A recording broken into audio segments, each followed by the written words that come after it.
Good evening and welcome. I'm Sheila Balgobin, principal of Simply Improve Health, and I help people to train better, sleep better, and enjoy a better quality of life using simple plant-based products and simple techniques. Tonight, I'm continuing my reflections on the retreat that I went on a couple of weeks ago. The theme for this evening is to ask for help. Be humble and ask for help when you need it. That's another lesson that I gained from going away and stepping back from my life a bit. As I mentioned in previous live broadcasts, I was stuck. My life, whether I talk about it on a personal level or a professional level, was just stuck. I wasn't going forward. I wasn't going backward. And I needed to be able to step outside of my normal experience to be able to get a handle on what was going on and be able to make some changes. And going away for a week to a lovely place in Morocco with other like-minded women was just the ticket.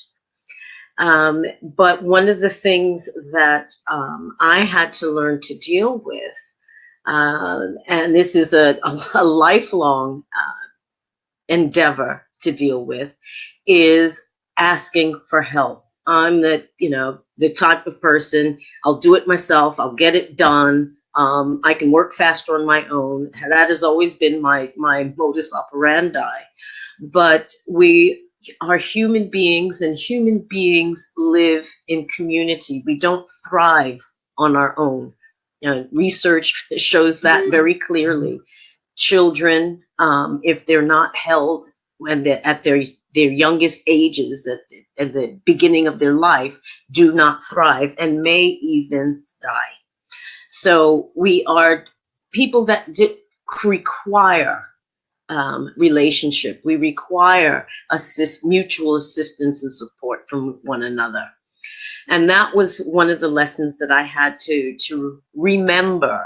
I occasionally forget that the help of others is absolutely required. So what does that mean, asking for help? It means it may take the form of going on a course. It may mean finding a mentor. It may mean doing an apprenticeship. It may take different forms, but it may just mean having somebody to sit down with you and listen, to have someone to reflect back at you what your thoughts are, and to play with them a bit. So it's not exactly, there's no standard formula for what you should be doing or how you need to get that support and how you need to ask for help. And whatever may be appropriate for you at that moment is the help you need. But it is vital that you recognize that you need help. And sometimes we don't recognize that. And I go back to the joke I mentioned in a previous live broadcast about the man who was waiting on God to save him from drowning. And when he finally drowned and got to heaven, he said, well, what happened? Why didn't you save me? And he said, well, I sent you a boat. I sent you a helicopter. What more were you looking for?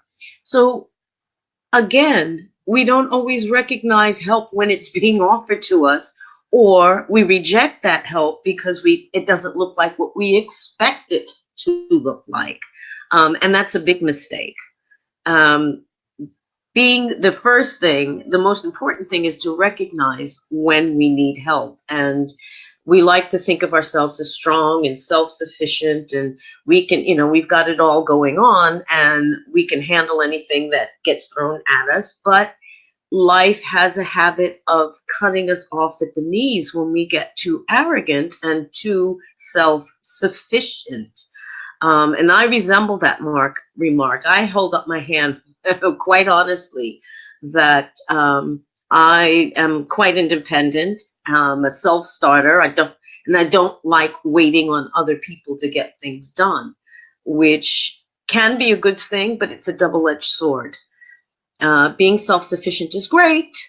It'll get you in a lot of places in life, but there comes a point in time where you must recognize that you don't have all the knowledge that you need to do what you need to do, or what you desire to do, to fulfill your dreams. So recognition of the fact that you need help is paramount. And then it's important that you find the right sort of help.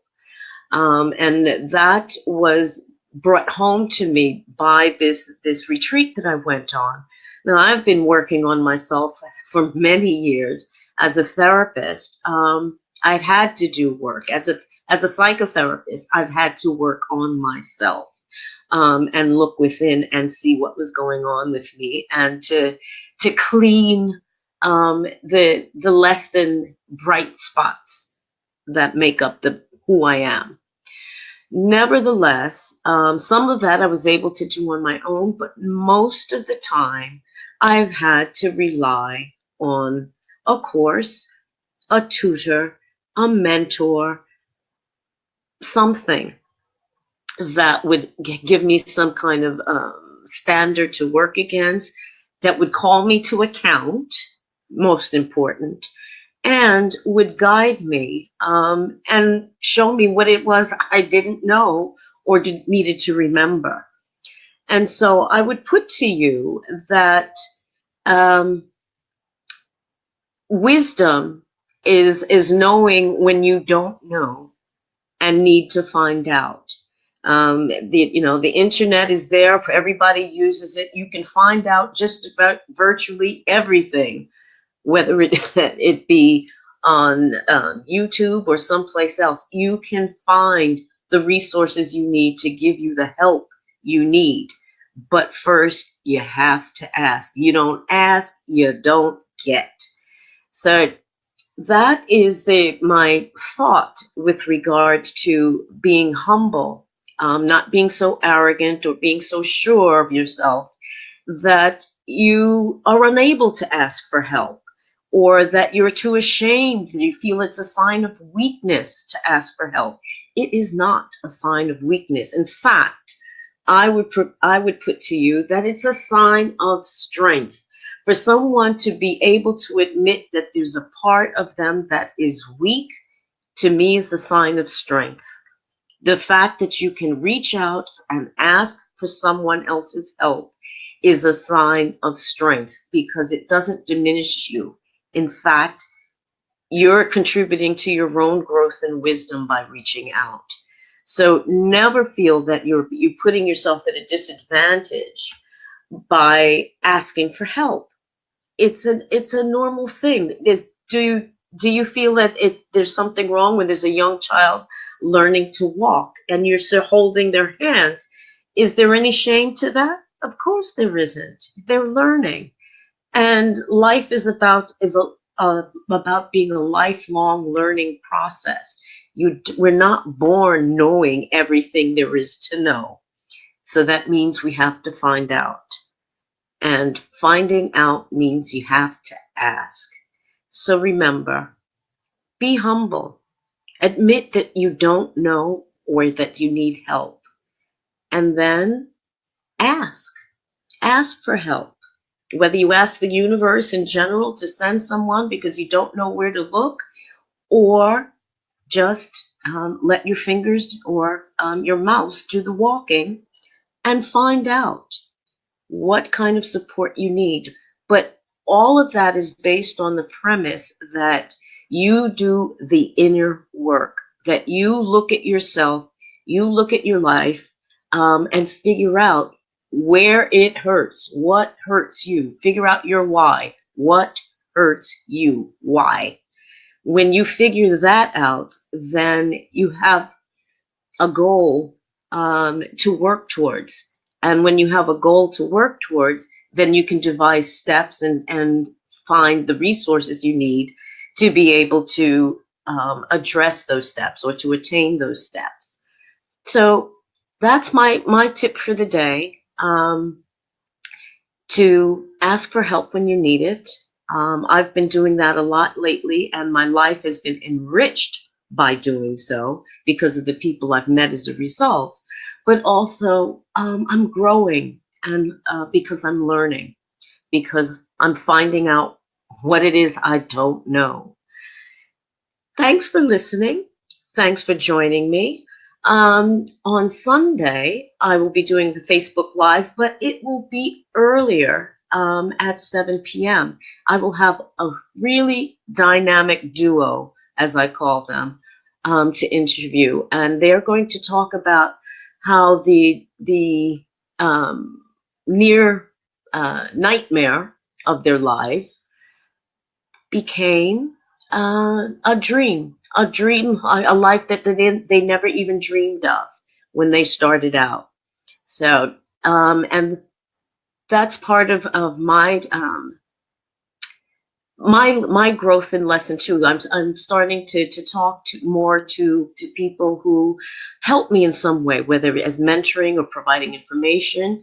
And this couple, Simon and Claire Kendrick, are colleagues and have become good friends in a short amount of time. And they're going to be talking about their journey and how, as I say, a potential nightmare became the life that they dreamed of. So have a great evening. If you enjoyed what you've heard or you found it useful, please type in love hearts or type in your comments, whether you're watching this live or as a review, as a replay rather. And let me know what you think. Have a great evening, and I'll see you on Sunday evening at 7 p.m., not at 8. Next week, it'll be at, this coming Sunday will be at 7 p.m. Have a great one. Take care. Bye.